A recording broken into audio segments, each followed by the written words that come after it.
All right, thanks for having me. So I'm going to come at you from a slightly different perspective. You heard from Dan earlier and poor Josh over there, who's doing some great work at New York Health and Hospitals. So all the work that they do at the end of the day is really to help provide services and support to who ultimately are our end users. So I'm going to talk about how we can work faster, smarter together across the entire organization, or at least how Accenture is doing that. So I'm going to be talking about how we're breaking down those organizational silos. So not focused from a IT or technology perspective, but again, across the entire enterprise. So I'm going to walk you through our service landscape, just how we're managing services across the enterprise today, what that transformation journey looks like, and what are the technology that's enabling that transformation. All right, so I think I got a pretty good intro there, but I've been at Accenture for 10 years. I worked at Gartner for a couple years before that, and really focused on enterprise transformation for large organizations for Accenture clients. Most recently, my focus has been on Accenture internally. Like you heard from the panel, we have a lot of the same challenges you guys have, but maybe tenfold because we're that much bigger, so we're dealing with scale. So most recently, my efforts have been around migrating all of our service management tools over to a single cloud-based platform, which was definitely a challenge because we have the organizational silos, we have the geographic differences, and so I'm going to talk about the strategy that help us get to that point. So other than that, what I'm doing for Accenture, I also do IT strategy at a couple of our other clients and driving the cloud agenda for our clients in the Midwest.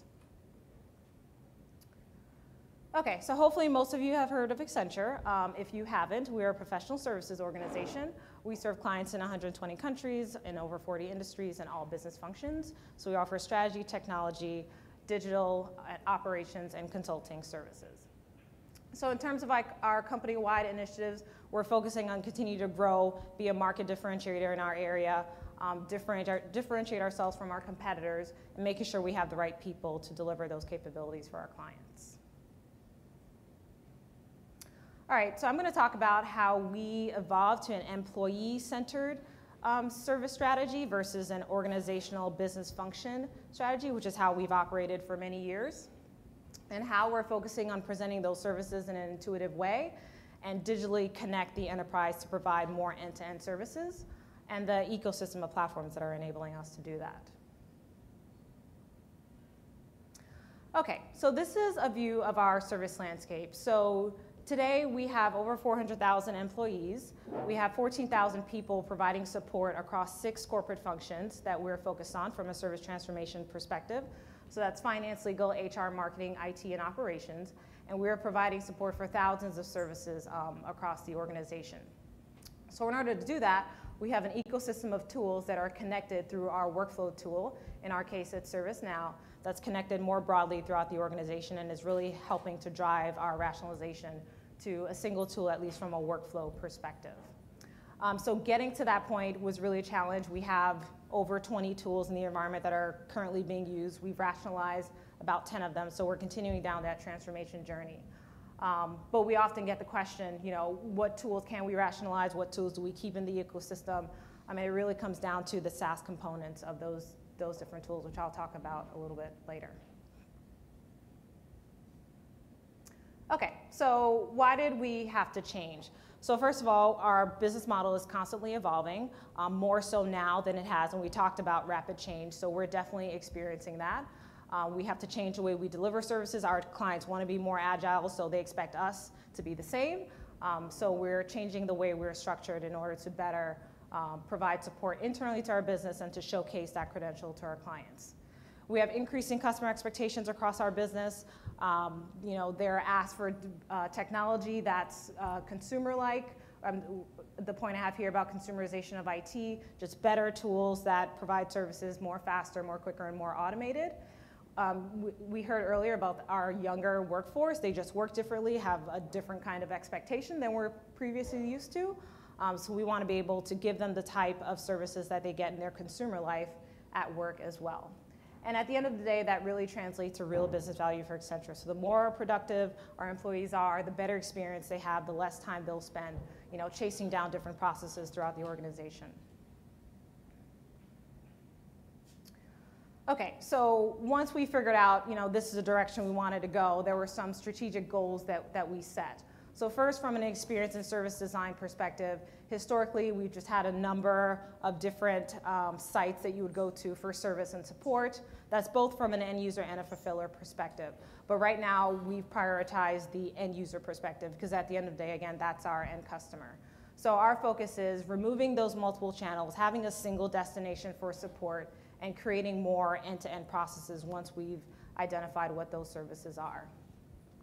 Obviously, we talk about cloud, mobile, digitization, and so that's a priority.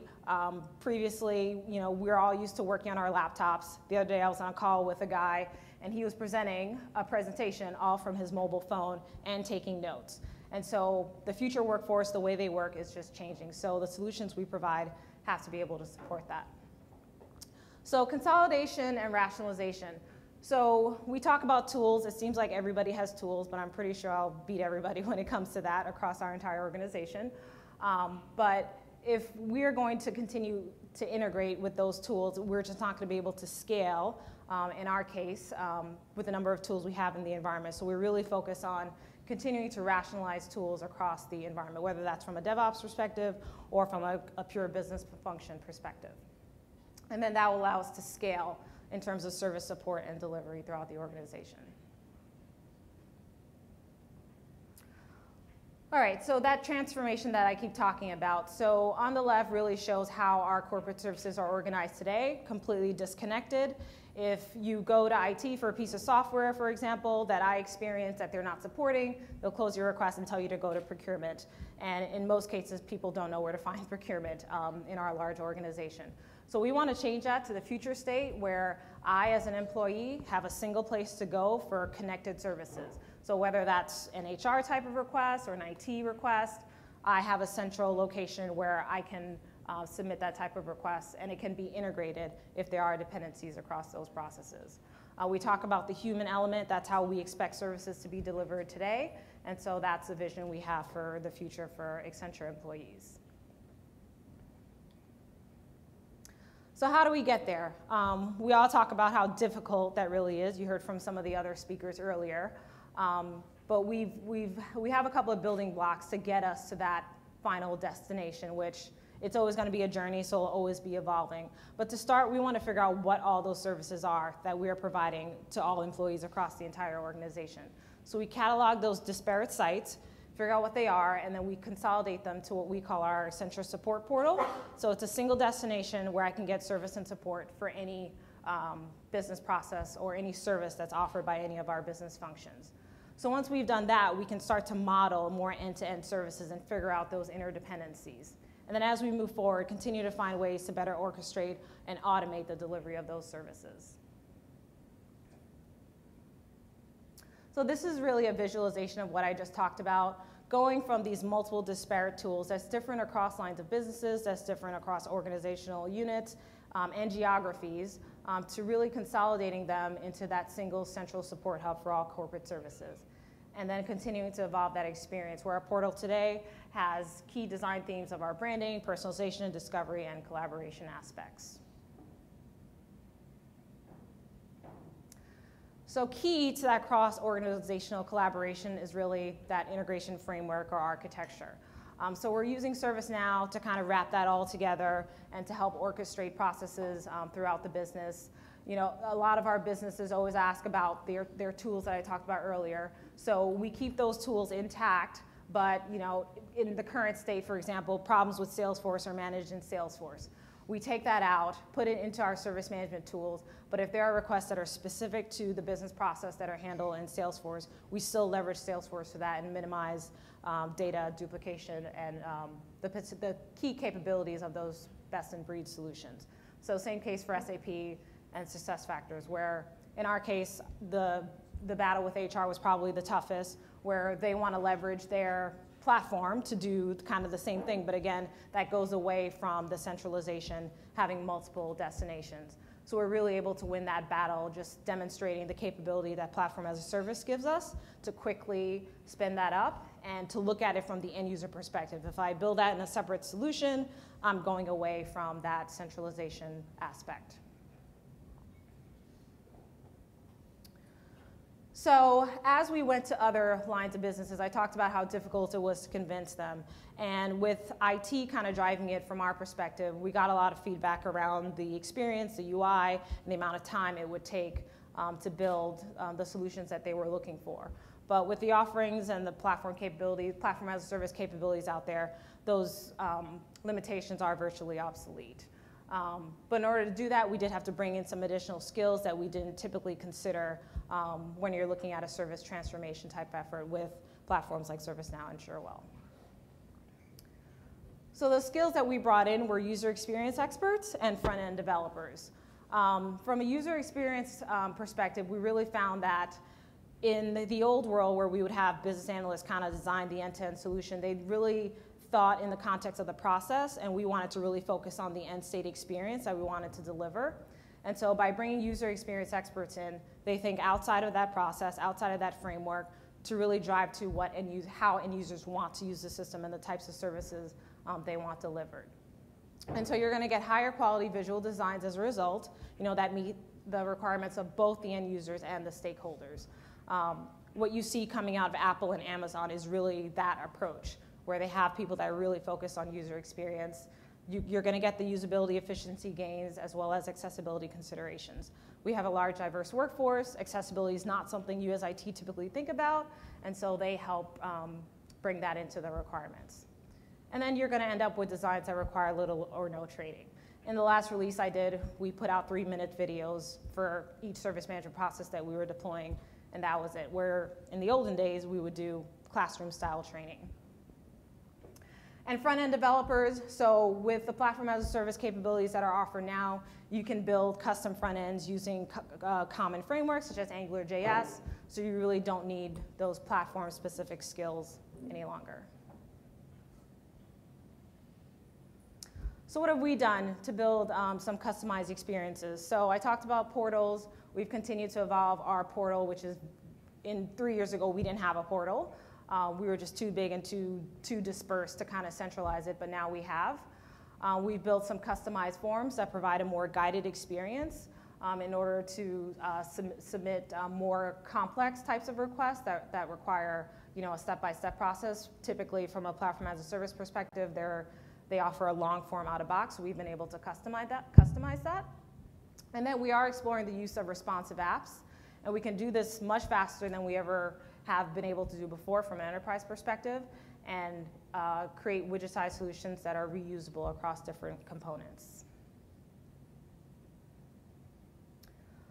All right, so from there, where are we going? So every year, Accenture releases a technology vision. So we are focusing from a capability perspective how we can embody that. You've been hearing a lot about AI, so we're saying AI is the new UI. So we're really focused on, from a service delivery perspective, how can AI help improve that offering? So we think machine learning is going to be big, obviously. We can use it to help suggest services or trending based on personal history, similar to what you see in Amazon today. The Internet of Things, the possibilities there are endless. Some examples here: printers that request supplies, coffee machines that report failures, and we want to align to a bot strategy across the enterprise to help improve the productivity of our employees. Ecosystem power plays. So we talk about tools. So we think there will continue to be a number of tools in the marketplace. So we want to find a way to quickly integrate all those tools much quicker than we have historically, and to kind of build an industry playbook around that so we can do that same kind of integration for our clients. From a workforce marketplace perspective, we're really figuring out how we can continue to make our employees more productive and providing them on-demand services for them to get help in real time, as an example. And that all goes to just productivity of our workforce. Designing for humans. So we are really focusing on a system of engagement strategy. So how can we continue to evolve that to build that one central place for all services and support across the entire organization? And then the Uncharted is really focused on what else, what's next, what new experiences and services can we provide our employees in the future. So that's it. So the key takeaways there were really incorporate the customer perspective into your design. We found that helped win the platform battle, that helped win the process battle, to help rationalize across the entire organization, because we're really just focused on what do we want to deliver to our end users, and then focus on what is the process we need to enable that, and then the technology to drive that. Engage critical skills to build those customized solutions. So I talked about user experience expertise, as well as front-end developers to give you that custom experience that you're looking for that fits your organization. And then figure out the right ecosystem of solutions in order to bring that experience to life. That's it. Any questions?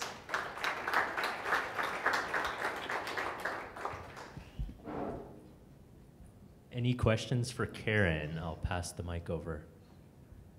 And Karen, I actually got an interesting question during lunch, which I think is somewhat applicable to you, right? And the question was around kind of just the wealth of strategies and tactics that have been offered today.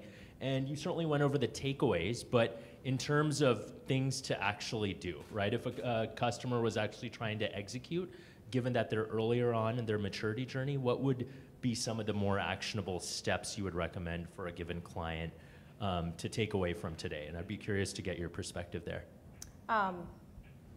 So I leave my microphone. So in order to do what we're trying to do, we definitely have to be agile. That's first and foremost. So figure out your agile strategy. Governance in order to drive that. If you're a large organization, you're going to need the right leadership in order to make sure you have the right strategy and that your entire organization is driving to that.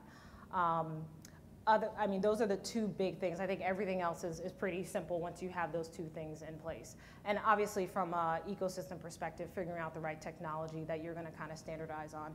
It's a challenge for us because we are also a service provider, and so we work with a lot of vendors.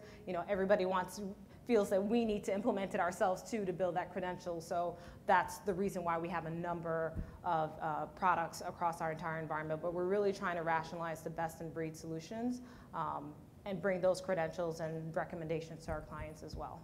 Yeah, makes sense. Any other questions? All right, Karen. Oh, sorry. Just very quickly. Yeah. So one thing that I feel is overlooked a lot of times when it comes to transitions or moving into a centralized tool is the rate of adoption. Yep. So what would you say would be the key factor in accelerating the rate of adoption, increasing engagement for not just the user base, but also from the operations perspective as well? Yeah, so I think once we sold the experience, right now, I manage a pipeline for this service offering that we're providing, and it's become unmanageable because everyone wants to adopt. Because we're offering it as a service, it alleviates them having to manage something separately. But again, the perspective, and we have the right leadership looking at this and wanting to provide that experience to our end users. So once we've gotten that across the leadership levels, it's really easy for everybody else to kind of follow and adopt. So I would say the experience that we're looking to provide, the rationalization across the environment, and the fact that it's scalable has been adopted by our leadership team, and so the rest of our employees follow. All right, thank you. Sure. Any other questions? All right, thanks again, Karen. Sure.